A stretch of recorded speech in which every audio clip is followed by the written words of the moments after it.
नमस्कार, आदाब। मैं हसमुद्दीन और आप देख रहे हैं सफ़र क्राइम तक। दोस्तों, आज की जो सच्ची घटना मैं आपको सुनाने वाला हूं, ये घटना है उत्तर प्रदेश की।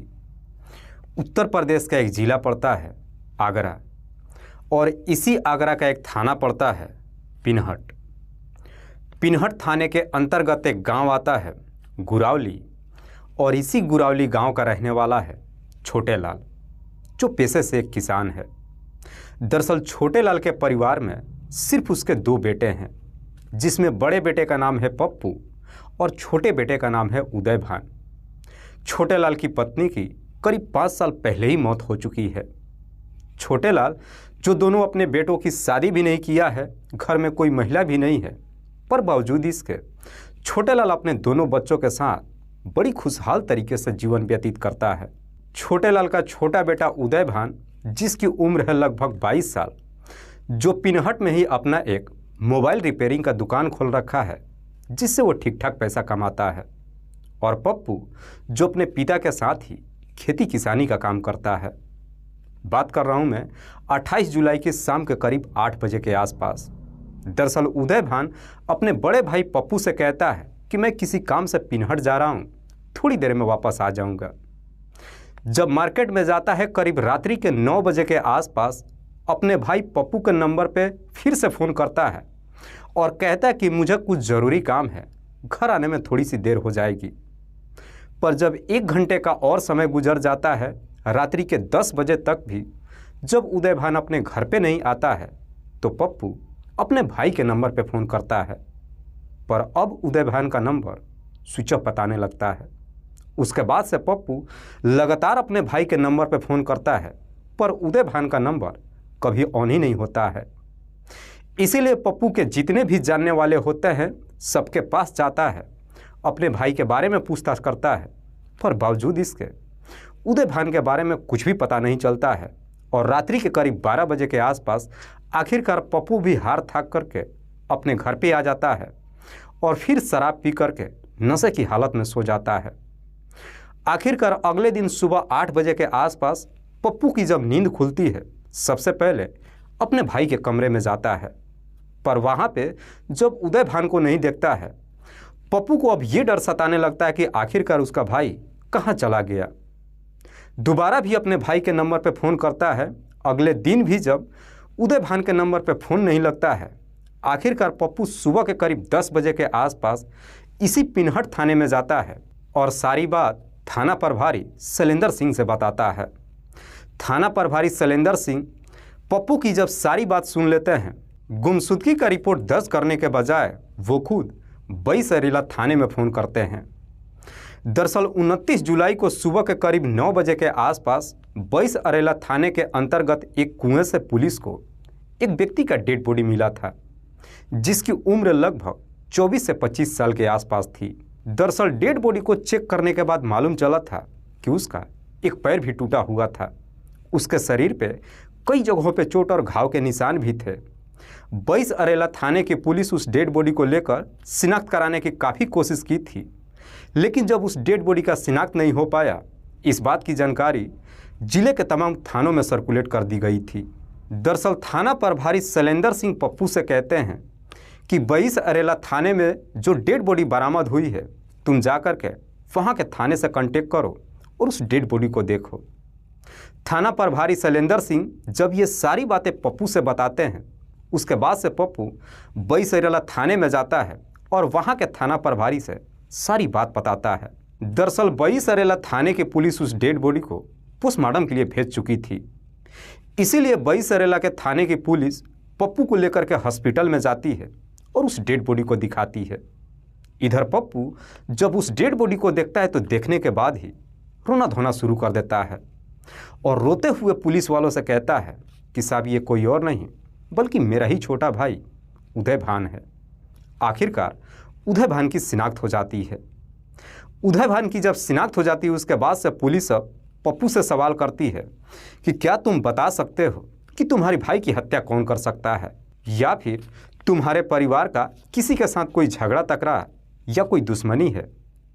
इस पे पप्पू पुलिस वालों को जवाब देता है कि साहब, मैं दावे के साथ तो नहीं कह सकता हूँ, लेकिन मेरे ही गांव का रहने वाला एक व्यक्ति है जिसका नाम है राम मूर्ति। दरअसल राम मूर्ति के परिवार और मेरे परिवार के बीच पिछले 2 सालों से दुश्मनी चल रही है। हालांकि पुलिस जब पप्पू से इस दुश्मनी की वजह पूछती है तो पप्पू पुलिस वालों को जवाब देते हुए कहता है कि साहब राम मूर्ति की एक बेटी है जिसका नाम है सुमन। करीब 2 साल पहले मेरे भाई उदय भान का और सुमन के बीच में प्रेम प्रसंग चल रहा था और इस बात की जानकारी एक दिन सुमन के पिता राम मूर्ति को मालूम चल गया, जिसको लेकर के दोनों परिवार के बीच में झगड़े तकरार भी हुआ। लेकिन कुछ ही दिन के बाद राम मूर्ति अपनी बेटी की शादी कर दिए, पर यह दुश्मनी कभी खत्म नहीं हुई। पप्पू जब राम मूर्ति का नाम लेता है और सारी बात पुलिस को बताता है तो पुलिस को भी लगता है कि हो सकता है कि उदय भान की हत्या राम मूर्ति ने ही किया होगा, क्योंकि उदय भान की हत्या जिस तरीके से की गई थी उसकी डेड बॉडी को देख करके साफ अंदाज़ा लगाया जा रहा था कि जिसने भी उसकी हत्या किया होगा उससे काफ़ी खार खाया होगा। इसीलिए पुलिस पप्पू के ही तहरीर पे राम मूर्ति के नाम पर नामजद मुकदमा दर्ज कर लेती है। लेकिन पुलिस राम मूर्ति से पूछताछ करने से पहले उदय भान के मोबाइल नंबर का कॉल डिटेल्स निकालती है। डिटेल्स को जब चेक करती है तो मालूम चलता है कि उसमें एक ऐसा नंबर था जिस पे उदय भान पिछले कई महीनों से लगातार बातचीत करते आ रहा था।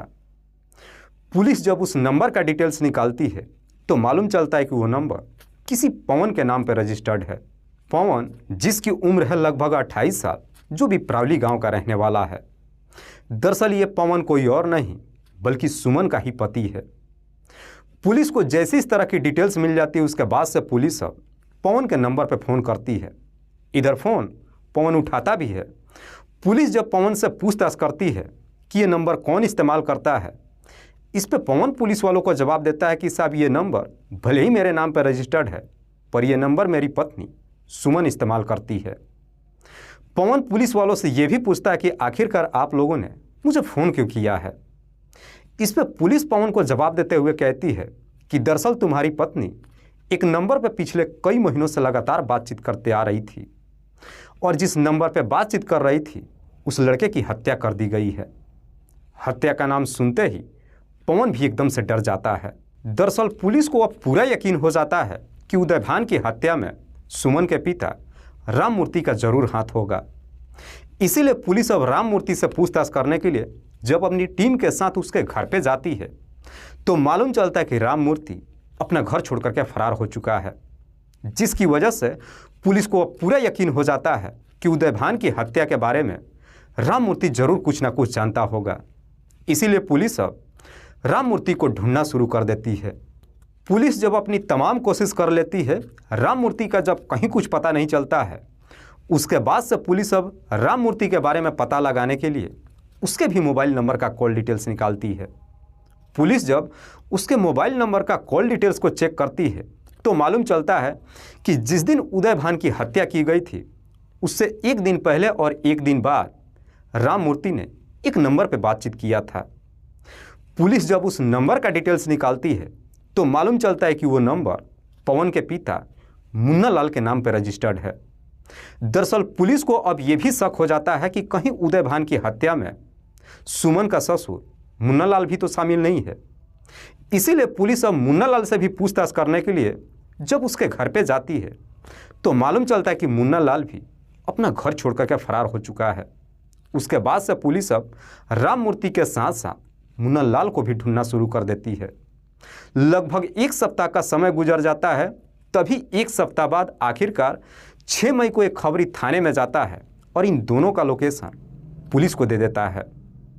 पुलिस को जैसे ही लोकेशन मिल जाती है, 6 अगस्त को पुलिस अपनी टीम के साथ बिहार के एक कच्चे मकान में जाती है और वहां से राम मूर्ति के साथ साथ मुन्ना लाल को भी गिरफ्तार कर लेती है। पुलिस जब इन दोनों को गिरफ्तार करके थाने में लेकर आती है और जब इन दोनों से उदय भान की हत्या के बारे में पूछताछ करती है तो ये दोनों ही बिना किसी सख्ती दबाव के तुरंत ही अपनी सच्चाई कबूल कर लेते हैं। दरअसल राम मूर्ति के परिवार में उसकी पत्नी के अलावा 2 बच्चे हैं, जिसमें एक बेटा है और एक बेटी है। बेटे का नाम है मुकेश और बेटी का नाम है सुमन। हालांकि राम मूर्ति के पास संपत्ति की कोई कमी तो नहीं होती है, पर बावजूद इसके उसके दोनों बच्चे पढ़ाई नहीं कर पाते हैं। मुकेश जो 8वीं तक की पढ़ाई करके अपनी पढ़ाई छोड़ देता है, तो वहीं उसकी बहन सुमन जो सिर्फ 5वीं तक पढ़ाई करती है। इधर छोटे लाल का बेटा उदयभान जब अपनी पढ़ाई कंप्लीट कर लेता है, उसके बाद से मोबाइल रिपेयरिंग का काम सीख लेता है। काम जब सीख लेता है, उसके बाद से इसी पिनहट में अपना एक खुद का दुकान खोल लेता है। और दुकान जब खुल जाता है, देखते ही देखते वो दुकान भी चल पड़ता है। दरअसल एक दिन उदयभान जब अपनी दुकान पर बैठ करके काम कर रहा था, तभी करीब 2 बजे के आसपास उसकी दुकान पे सुमन पहुंच जाती है, क्योंकि सुमन का मोबाइल ख़राब हो चुका था। सुमन जब अपना मोबाइल लेकर के उदयभान के दुकान पे जाती है, चूँकि इधर उदयभान जो सुमन को पहले से जानता ही नहीं था, बल्कि कई बार देखा भी था, लेकिन सुमन को पहली बार इतने करीब से देखता है। दरअसल उदयभान जब सुमन को इतने करीब से देखता है, तो देखने के बाद उसे पसंद कर लेता है। हालांकि सुमन के मोबाइल में ज़्यादा कुछ खराबी नहीं होती है, पर फिर भी उदयभान उसके मोबाइल को लेकर आधे घंटे तक रिपेयर करता है और इस बीच में अक्सर सुमन की तरफ देखते रहता है। पर जब भी सुमन की तरफ देखता है, सुमन भी उसे देख करके मुस्कुरा देती है। दरअसल सुमन भी कोई बच्ची नहीं थी जो उसके इशारों को नहीं समझ सकती थी। सुमन को समझने में थोड़ी सी भी देर नहीं लगता है कि उदयभान उसे पसंद करने लगा है। जब मोबाइल ठीक हो जाता है, उदयभान जब उस मोबाइल को सुमन को देता है, तो सुमन उसे कहती है कितना पैसा हुआ। इस पर उदयभान उसे जवाब देते हुए कहता है कि अगर तुम बुरा ना मानो तो मैं एक बात बोलूं। सुमन भी उसे जवाब देते हुए कहती है कि अगर गलत बात नहीं बोलोगे तो मैं बुरा क्यों मानूंगी। उदयभान उससे कहता है कि तुम मुझे पैसे ना दो, बल्कि अपना मोबाइल नंबर दे दो। मैं जब तुम्हें फ़ोन करूं, बस तुम मुझसे बातचीत कर लेना। जब उसका मोबाइल नंबर मांगता है, सुमन भी अपना हंसते हंसते मोबाइल नंबर उसे दे देती है। इधर जैसे ही उदयभान को सुमन का मोबाइल नंबर मिल जाता है, शाम के वक्त जब अपना दुकान बंद करके घर पे पहुंचता है, सबसे पहले सुमन के नंबर पे फ़ोन करता है। दरअसल इधर सुमन भी जो बेसब्री से उदयभान का इंतज़ार कर रही थी। उदयभान जब सुमन के नंबर पे फ़ोन करता है और पहली बार जब फ़ोन के ज़रिए दोनों एक दूसरे से बातचीत करते हैं, तो बातों ही बातों में ये दोनों को समझ में आ जाता है कि दोनों ही एक दूसरे को पसंद करने लगे हैं। उसके बाद से बातों का सिलसिला शुरू हो जाता है और फिर बातचीत करते करते सुमन और उदयभान के बीच में प्रेम प्रसंग शुरू हो जाता है। चूँकि दोनों एक ही गांव के रहने वाले हैं, दोनों के बीच में जब प्रेम प्रसंग शुरू हो जाता है, आखिरकार वो दिन भी आ जाता है जब दोनों को एक दिन मौका मिल जाता है। जैसे ही दोनों को मौका मिल जाता है, उसके बाद से दोनों ही अपनी ख्वाहिशें भी पूरी कर लेते हैं। और एक बार जब ये सिलसिला शुरू होता है, उसके बाद से सुमन कोई ना कोई बहाना बनाकर अपने घर से निकल जाती है और जाकर उदयभान से मुलाकात कर लेती है। ये सिलसिला लगभग 4 से 5 महीनों तक चलता है। पर जैसे ही 4 से 5 महीने का समय गुजरता है, आखिरकार एक दिन इस बात की जानकारी सुमन के पिता राममूर्ति को मालूम चल जाता है। हालांकि राममूर्ति को जब अपनी बेटी के करतूतों के बारे में मालूम चलता है, राममूर्ति भी काफ़ी समझदारी से कदम उठाता है। दरअसल राममूर्ति जो छोटे लाल और उसके दोनों बेटों को खेत में बुलाता है। इधर छोटे लाल जब अपने दोनों बेटों के साथ खेत में जाता है, वहाँ पे राममूर्ति उदयभान को लेकर उसके पिता से शिकायत ही नहीं करता है, बल्कि उदयभान की बुरी तरीके से पिटाई भी कर देता है और साथ ही साथ उदयभान को धमकी देते हुए कहता है कि आज के बाद से ना तो तुम मेरी बेटी से मिलने की कोशिश करोगे और ना ही उससे बातचीत करोगे। राममूर्ति जब उदयभान को धमकी देता है, तो इधर छोटे लाल भी अपने बेटे के करतूतों को लेकर काफ़ी गुस्से में आ जाता है। अपने बेटे को फटकार तो लगाता ही है, साथ ही साथ राममूर्ति से कहता है कि मैं तुमसे वादा करता हूँ कि आगे चल कर के मेरा बेटा ऐसी कोई गलती नहीं करेगा। वहाँ से राममूर्ति अपने घर पे तो आ जाता है, पर अपनी बेटी को लेकर के परेशान हो जाता है। दरअसल राममूर्ति को अब ये डर सताने लगता है कि उसकी बेटी को लेकर के वो समाज में कहीं बदनाम ना हो जाए। इसीलिए राममूर्ति अब अपनी बेटी की जल्द से जल्द शादी कराने के लिए एक लड़के का तलाश करना शुरू कर देता है और आखिरकार राममूर्ति की यह तलाश भी बहुत जल्द पूरी हो जाती है और फिर उसे बिपरावली गांव का रहने वाला पवन मिल जाता है और फिर पवन से अपनी बेटी सुमन की शादी कर देता है। हालांकि यह शादी सुमन की मर्जी के खिलाफ होती है। सुमन शादी कर भले ही अपने ससुराल तो चली जाती है, लेकिन जाने से पहले उदयभान से कह करके जाती है कि तुम मेरा पहला प्यार हो, मैं इस जीवन में तुम्हें कभी भूल ही नहीं सकती हूँ। सुमन शादी करके अपने ससुराल में तो चली जाती है, लेकिन ससुराल में पहुँचने के बावजूद भी अक्सर फ़ोन के जरिए उदय भान से बातचीत भी करती थी। दरअसल पवन, जो एक प्राइवेट कंपनी में नौकरी करता था, शादी के कुछ ही दिन के बाद अपनी नौकरी पे चला जाता है, जिसकी वजह से अब सुमन के घर में सिर्फ उसके सास ससुर ही रह जाते हैं। पवन जब अपनी नौकरी पे चला जाता है, उसके बाद से सुमन के कमरे में उसकी सास सोने लगती है, जिसकी वजह से सुमन चाह करके भी उदय भान से मुलाकात नहीं कर पाती है। दरअसल सुमन का ससुर मुन्ना लाल का जो घर होता है, उसके घर के दोनों तरफ सड़कें होती है और उसके घर के दोनों तरफ दरवाज़ा होता है। सुमन जब अपने सास के साथ सोने लगती है, अपने प्रेमी से ठीक से बातचीत भी नहीं कर पाती है।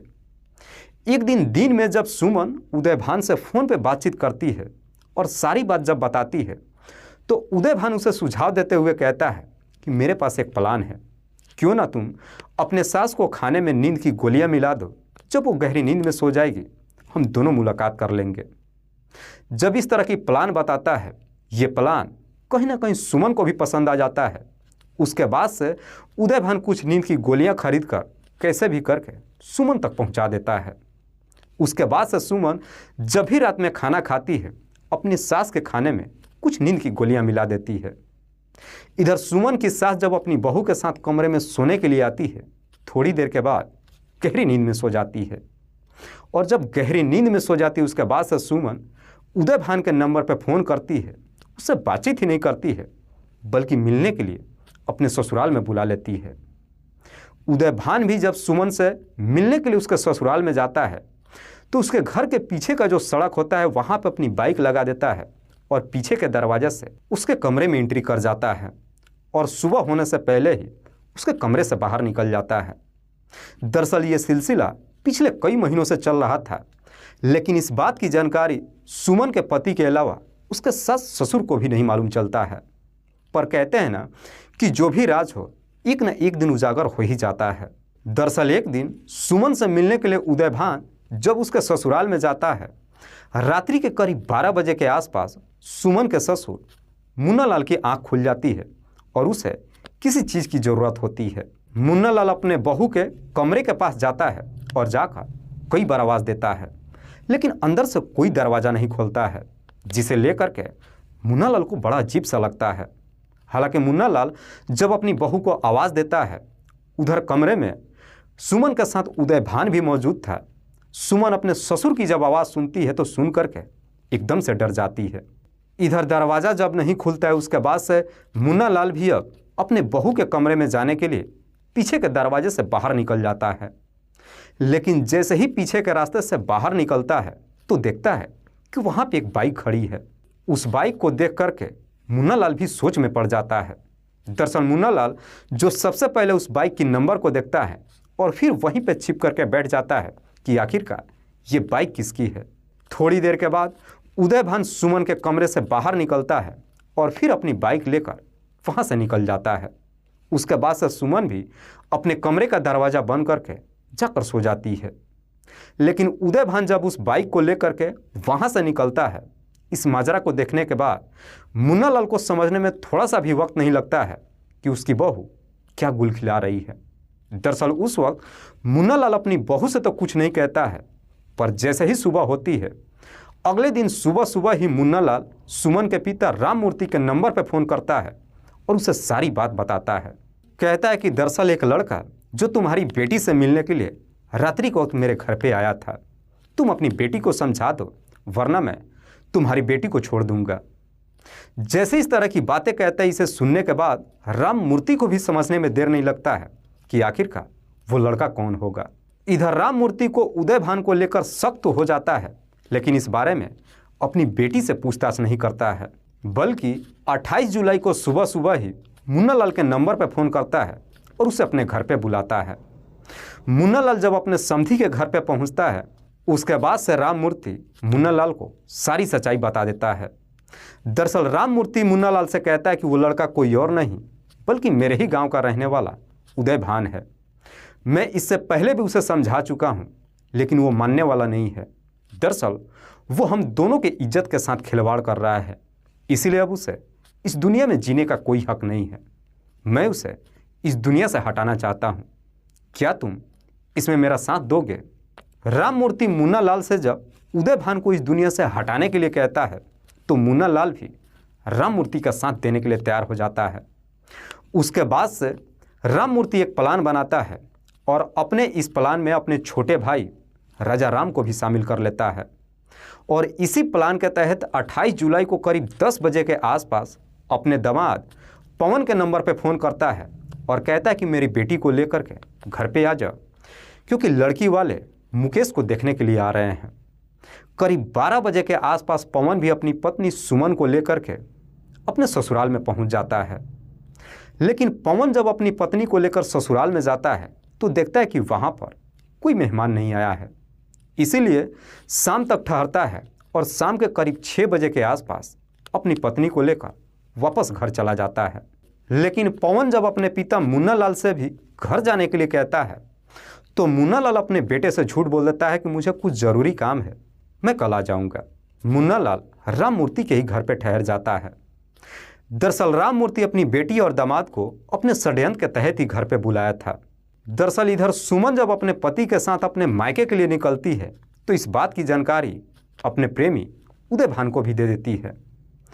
इधर जब अपने पति के साथ घर पे पहुंचती है तो करीब 4 बजे के आसपास राम मूर्ति कैसे भी करके अपनी बेटी का मोबाइल ले लेता है और उसी मोबाइल से उदय भान के नंबर पर मैसेज करता है और कहता है कि आज मेरे परिवार वाले किसी शादी समारोह में जाने वाले हैं, इसीलिए मैं रात को अकेले ही घर पे रहूँगी। करीब 10 बजे के आसपास तू मेरे घर के छत पे आ जाना और फिर पूरी रात यहीं पे गुजारेंगे। राम मूर्ति जब सुमन के मोबाइल से इस तरह का मैसेज उदय भान के नंबर पे करता है तो मैसेज पढ़ करके उदय भान भी काफ़ी खुश हो जाता है। लेकिन उदय भान यहाँ पे एक गलती कर देता है कि वो सुमन के पास फ़ोन नहीं करता है, बल्कि रात्रि होने का इंतज़ार करने लगता है। इधर शाम के करीब 6 बजे के आसपास पवन जब अपनी पत्नी को लेकर घर के लिए चला जाता है, उसके बाद से राम मूर्ति भी अपनी पत्नी को पड़ोस में रहने वाले व्यक्ति के घर सोने के लिए भेज देता है और फिर अपने समधी और छोटे भाई के साथ छत पर बैठ कर के शराब पीने लगता है और उदय भान का इंतजार करने लगता है। रात्रि के करीब 10 बजे के आसपास इधर उदय भान जब सुमन के घर पे पहुंचता है तो देखता है कि दरवाज़ा खुला है। दरअसल उदय भान को लगता है कि दरवाज़ा सुमन ने ही खोल रखा है, इसीलिए उदय भान धीरे धीरे छत पे चढ़ने लगता है, क्योंकि सुमन ने उसे छत पे ही बुलाई थी। जैसे ही धीरे धीरे वो छत पे चढ़ करके जाता है और जब अपने सामने राम मूर्ति उसके भाई और समधी को जब देखता है, उदय भान की हालत खराब हो जाती है और वहाँ से वो भागने की कोशिश करता है।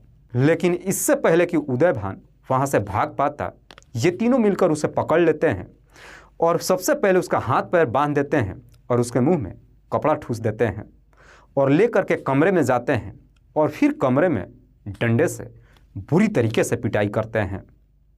हालांकि जब उदय भान की डंडों से पिटाई करते हैं, उदय भान अपने जीवन की रहम की भीख भी मांगता है, लेकिन ये तीनों उसकी एक बात नहीं सुनते हैं और आखिरकार डंडों से बुरी तरीके से पिटाई करने के बाद उसकी गला दबाकर हत्या कर देते हैं। जब उसकी मौत हो जाती है, रात्रि के करीब 11 बजे के आसपास राम मूर्ति के घर के बाहर किसी के बाइक आने की आवाज़ सुनाई देती है, जिसे सुन करके राम मूर्ति भी एकदम से डर जाता है कि इतनी रात को उसके घर पे कौन आ गया। दरअसल राम मूर्ति दोनों के सहयोग से सबसे पहले उदय भान की डेड बॉडी को कपड़े में लपेट करके कमरे में छिपा देता है और जब दरवाजे पे जाता है तो देखता है कि दरवाजे पे उसके बुआ का बेटा वीर बहादुर आया हुआ है। दरअसल राम मूर्ति वीर बहादुर को भी कमरे के अंदर लेकर के आता है और सारी बात उसे बता देता है। उसके बाद से ये चारों मिलकर रात्रि के करीब 2 बजे के आसपास उदय भान की डेड बॉडी को लेकर अपने घर से निकलते हैं और सीधे बई सरेला थाने के इलाके में पहुंच जाते हैं और इसी थाना के अंतर्गत एक कुएं में उसकी डेड बॉडी को फेंक करके वापस अपने घर चले आते हैं।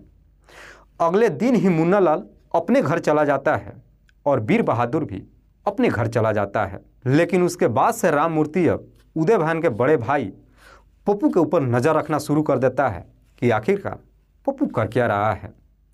आखिरकार अगले दिन 29 जुलाई को सुबह 10 बजे के आसपास जब पप्पू नज़दीकी थाने में जाता है, वहां उसे मालूम चलता है कि दरअसल बईसरेला थाने की पुलिस ने एक डेड बॉडी बरामद की है। बईसरेला थाने में पप्पू जब जाता है और जब अपने भाई की डेड बॉडी की शिनाख्त कर लेता है, आखिरकार राम मूर्ति के ही नाम पर नामजद मुकदमा दर्ज करा देता है। लेकिन इस बात की जानकारी जब राम मूर्ति को मालूम चलता है, इससे पहले कि पुलिस उसके घर पे पहुंच पाती, राम मूर्ति अपना घर छोड़ करके फरार हो जाता है और साथ ही साथ इस बात की जानकारी अपने समधी मुन्ना लाल को भी दे देता है। इधर मुन्ना लाल भी अपना घर छोड़ करके भाग जाता है। वाकई में राम मूर्ति जब ये पूरी कहानी पुलिस को बताता है, उसके बाद से पुलिस अब राम मूर्ति के तहरीर पर उसके बुआ के बेटे वीर बहादुर को भी गिरफ्तार कर लेती है।